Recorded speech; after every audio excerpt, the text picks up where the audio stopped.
जय हिंद साथियों, आप सभी का हार्दिक स्वागत, हार्दिक अभिनंदन। आज अपन पढ़ रहे हैं वर्ब। ठीक है, इससे पहले हमने पार्ट्स ऑफ स्पीच में नाउन, प्रोनाउन, एडजेक्टिव, एडवर्ब हम कर चुके हैं। आज का टॉपिक हमारा है वर्ब, जो पार्ट्स ऑफ स्पीच का ही वर्ड है। वर्ब का अर्थ होता है क्रिया। There are two types of verb. There are two types of verb. Verb दो प्रकार की होती है। मैन वर्ब, फर्स्ट क्या है मैन वर्ब, एंड सेकंड क्या है एक्सिलरी और हेल्पिंग वर्ब, जिसको एक्सिलरी और हेल्पिंग वर्ब के नाम से भी जाना जाता है। फर्स्ट नंबर है मैन वर्ब और सेकंड नंबर है एक्सिलरी और हेल्पिंग वर्ब। मैन वर्ब क्या होती है? मैन वर्ब मुख्य क्रिया इज ऑफ टू टाइप्स। तो मुख्य क्रिया दो प्रकार की होती है। आपकी फर्स्ट क्या है फाइनाइट वर्ब। फर्स्ट है आपकी फाइनाइट वर्ब, ठीक है, फर्स्ट फाइनाइट वर्ब है। सेकंड है non finite verb. Man verb के दो पार्ट्स हैं। मैन वर्ब दो प्रकार की होती है। फर्स्ट है finite verb and second non finite verb. अब फाइनाइट वर्ब क्या होती है इसके बारे में सीखिए। Finite verb a verb that is limited by tense, the person and the number of the subject is called finite verb. finite verb होती है जो एक वर्ब एक क्रिया that is limited, जो सीमित रहती है by tense, tense तक, the person व्यक्ति तक, and the number वचन of the subject यानी कर्ता के वचन तक, एक वचन बहुवचन, is called finite verb। इसे क्या कहते हैं? finite verb कहते हैं। A finite verb is either transitive or intransitive। एक finite verb transitive और intransitive दोनों हो सकती हैं। Listen me carefully please। finite verb transitive and intransitive दोनों हो सकती हैं। ये पार्ट्स आप इतना लिख लीजिए। नेक्स्ट हम पढ़ते हैं, पहले आप इनको लिख लीजिए।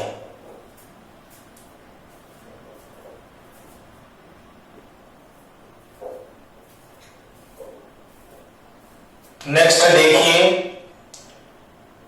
अपन पढ़ रहे थे ट्रांजिटिव और इनट्रांजिटिव के वर्ब में। Transitive verb always requires object with it while intransitive verb does not require object with it। इसका अर्थ क्या है कि ट्रांजिटिव वर्ब को हमेशा रिक्वायर्स आवश्यकता होती है किसकी? ऑब्जेक्ट की, with it अपने साथ। ट्रांजिटिव वर्ब को अपने साथ हमेशा ऑब्जेक्ट की आवश्यकता होती है। While जबकि intransitive verb does not require object with it, जबकि intransitive verb को ऑब्जेक्ट की आवश्यकता नहीं होती है। याद रखना, ट्रांजिटिव वर्ब को ऑब्जेक्ट की आवश्यकता होती है, जबकि intransitive वर्ब को ऑब्जेक्ट की आवश्यकता नहीं होती है। एग्जाम्पल देखिए, ही प्लेज चेस। इस वाक्य में ही प्लेसेस, देखिए इस वाक्य में प्ले एक ट्रांजिटिव वर्ब है। He play chess, he plays chess. इस वाक्य में प्ले एक ट्रांजिटिव वर्ब है। कैसे है? क्योंकि इसके बाद चेस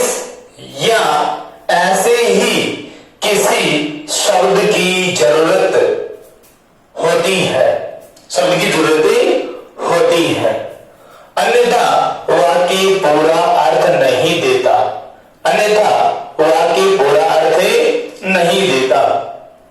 अगर प्ले के बाद ऑब्जेक्ट नहीं आता या और कोई शब्द नहीं आता तो वाक्य पूरा अर्थ नहीं देता। इसलिए ट्रांजिटिव वर्ब को ऑब्जेक्ट की आवश्यकता होती है। नेक्स्ट देखिए, डॉग्स बार्क, कुत्ते भौंकते हैं, कुत्ते भौंकते हैं। यहां देखिए, इस वाक्य में बार्क एक इंट्रांजिटिव वर्ब है।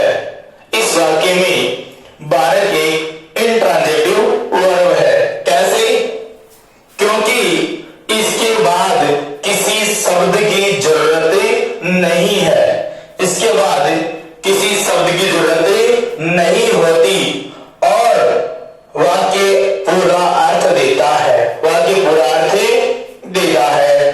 दोनों सेंटेंस देखिए, ही प्लेज, वह खेलता है, क्या खेलता है, वाक्य पूरा अर्थ नहीं देगा। कब तक नहीं देगा? जब तक आगे ऑब्जेक्ट नहीं होगा। आगे ऑब्जेक्ट है, इसका मतलब क्या है? ये एक ट्रांजिटिव वर्ब है। यहां देखिए, बार्क के आगे ऑब्जेक्ट नहीं है, इसका मतलब यह एक इंट्रांजिटिव वर्ब है जिसको ऑब्जेक्ट की आवश्यकता नहीं होती। इस वाक्य में देख लीजिए, अपन पढ़ रहे थे फाइनाइट वर्ब।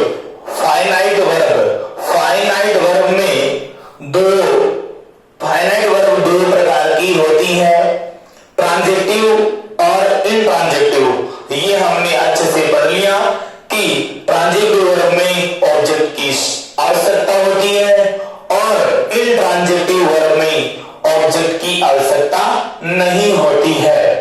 अब देखिए, अपना जो नेक्स्ट है वो है non finite verb. Non finite verb, non finite verb में क्या होता है? देखिए, a verb that is not limited by the tense, the person and the number of subject. इसका अर्थ क्या है कि नॉन फाइनाइट वर्ब, एक ऐसी क्रिया दैट जो इज नॉट लिमिटेड, जो सीमित नहीं होती है, बाय तक, कहां तक? टेंस, द पर्सन, व्यक्ति, and the number of subject, और कर्ता के वचन तक सीमित नहीं रहती है। This verb is of three types. और जो नॉन फाइनाइट वर्ब है वो कितनी प्रकार की होती है? तीन प्रकार की होती है। ये आप लिख लीजिए। इसके बाद अपन जो नॉन फाइनाइट वर्ब है वो कितने प्रकार की होती है? तीन प्रकार की होती है। वो हम नेक्स्ट पढ़ते हैं, ये आप पहले लिख लीजिए।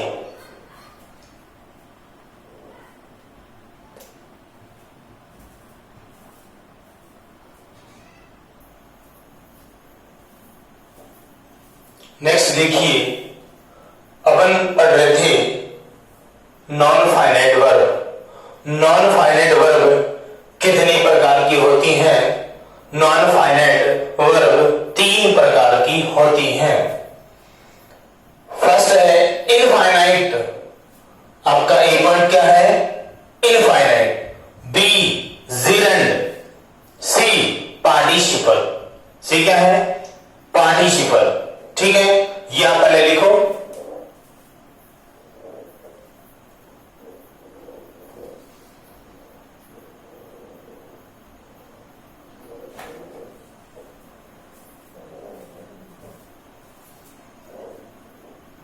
अपन पढ़ेंगे इनफाइनाइट। नॉन फाइनाइट वर्ब में जो पहली है वो पहली वर्ब क्या है? इनफाइनाइट। क्या है? इनफाइनाइट। यह किसी भी मुख्य क्रिया की बेस फॉर्म होती है। बेस फॉर्म को हम फर्स्ट फॉर्म भी कह सकते हैं। यह जो इनफाइनाइट है, नॉन फाइनाइट वर्ब का प्रकार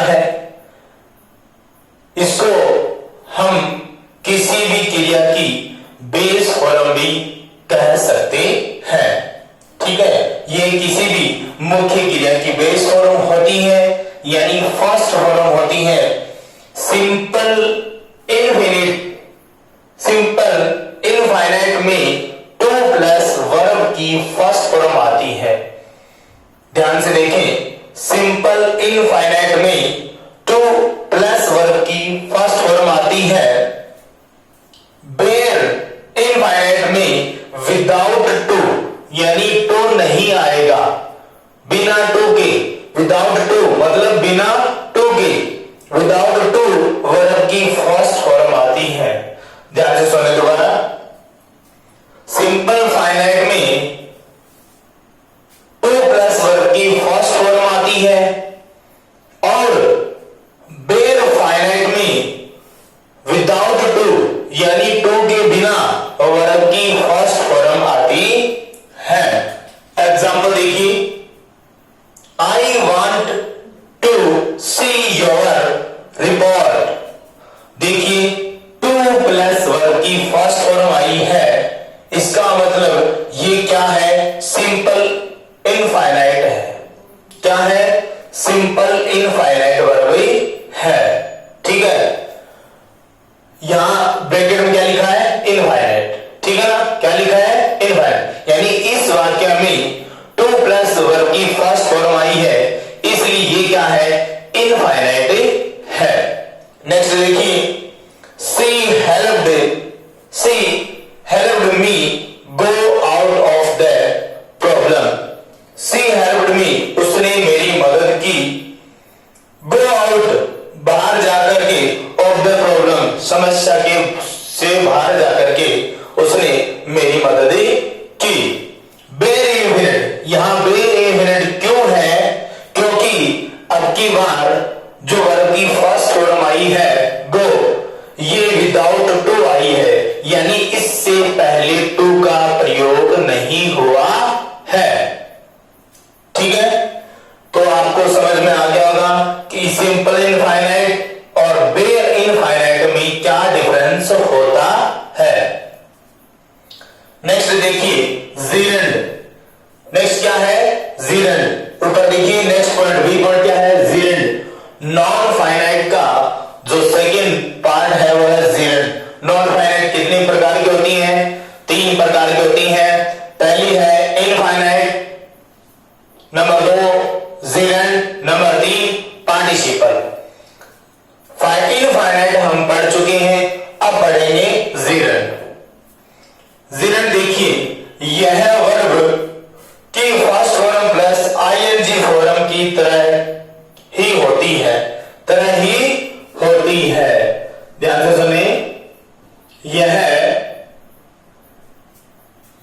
वर्ब की first form plus ING form की तरह ही होती है, किंतु यह वर्ब न होकर नाउन की तरह कार्य करती है। किंतु यह वर्ब न होकर नाउन की तरह कार्य करती है तथा किसी भी वाक्य में यह सब्जेक्ट या ऑब्जेक्ट बनकर आ सकती है। जो जीरेंड है वो किसी भी वाक्य में सब्जेक्ट या ऑब्जेक्ट बनकर आ सकती है। फर्स्ट नंबर इसका एग्जांपल देखिए, swimming is a good exercise. Swimming is a good exercise. Swimming is तैरना, इज होता है एक गुड एक्सरसाइज, एक अच्छा व्यायाम होता है, यानी तैरना एक अच्छा व्यायाम होता है। यहां देखिए, मैंने की फर्स्ट फॉर्म के साथ आईएनजी फॉर्म लगा है, इसका मतलब ये वर्ब नहीं है, ये क्या है? सब्जेक्ट है। यहां पर ये क्या है? सब्जेक्ट है। ठीक है ना, यहां इस वाक्य में जो जीरेंड है वो सब्जेक्ट के रूप में आया है। इस वाक्य में जीरेंड सब्जेक्ट के रूप में आया है। नेक्स्ट देखिए, I had drinking. I had drinking object के रूप में, यानी कि वर्ब की फर्स्ट फॉर्म प्लस आईएनजी, लेकिन ये वर्ब नहीं है, बल्कि इस सेंटेंस में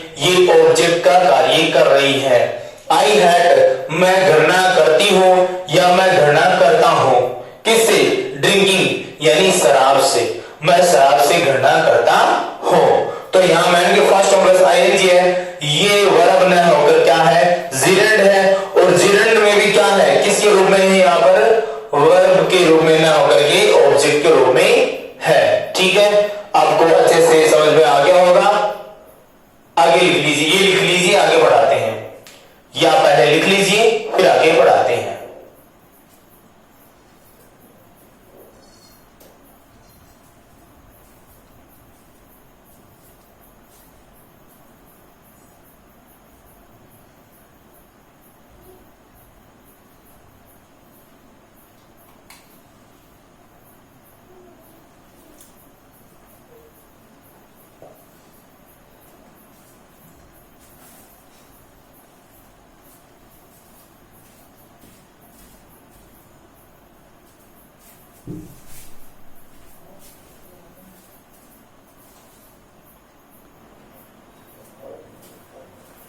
अब देखिए, नॉन फाइनाइट में जो सी पॉइंट था आपका, वो नॉन फाइनाइट वर्ब का ही पॉइंट है, सी पॉइंट पार्टिसिपल, जिसको पार्टिसिपल के नाम से जानते हैं।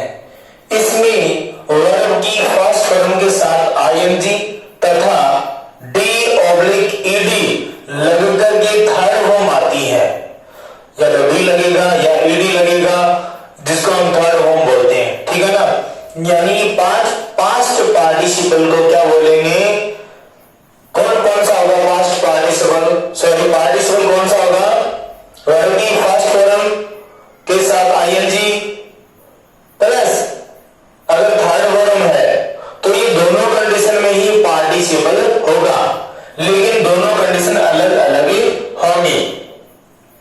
अगर वर्ब की फर्स्ट फॉर्म के साथ आईएनजी फॉर्म हो तो उसको प्रेजेंट पार्टिसिपल के नाम से जाना जाता है। ध्यान से सुने, अगर वर्ब की फर्स्ट फॉर्म के साथ आईएनजी फॉर्म हो तो उसे प्रेजेंट पार्टिसिपल के नाम से जाना जाता है, और अगर वर्ब की थर्ड फॉर्म हो, अगर वर्ब की थर्ड फॉर्म हो तो उसको पास्ट पार्टिसिपल के नाम से जानते हैं। देखिए ये लिखा हुआ है, वर्ब की फर्स्ट फॉर्म प्लस आईएनजी तो प्रेजेंट पास्ट पार्टिसिपल तथा वर्ब की थर्ड फॉर्म को पास्ट पार्टिसिपल कहते हैं। ठीक है, तो ये आपका था मैन वर्ब का पोर्शन। वर्ब में दो प्रकार की वर्ब होती हैं, मैन वर्ब और एक्सिलरी वर्ब, जिसको हेल्पिंग वर्ब के नाम से भी जाना जाता है। हमने अब तक मैन वर्ब को कंप्लीट कर लिया है। मैन वर्ब में finite verb, non finite verb, non finite में भी इनफाइनाइट, जिरेंड और पार्टिसिपल, ये सब हमने देख लिया है। अब वर्ब में जो सेकंड भाग है एक्सिलरी वर्ब, यानी जो दूसरा प्रकार है वो है एक्सिलरी वर्ब। एक्सिलरी वर्ब क्या होती है, कितने प्रकार की होती है, देखिए।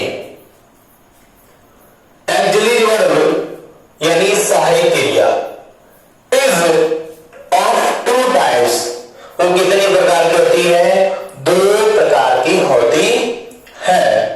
फर्स्ट आपका है प्राइमरी एक्सिलरी वर्ब। फर्स्ट क्या है, प्राइमरी एक्सिलरी वर्ब।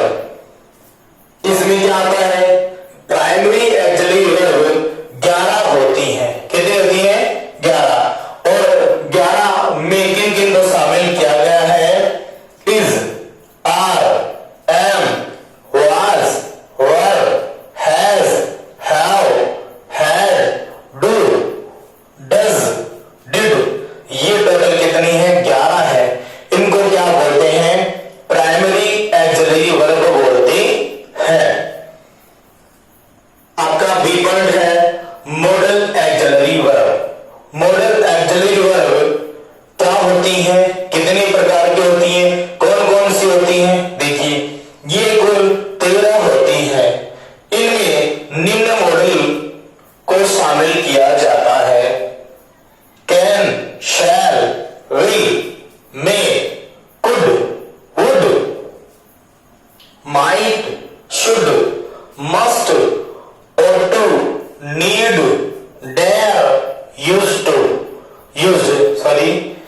ये क्या है, ये 13 कौन सी वर्ब है, मॉडल ऑक्सिलरी वर्ब है,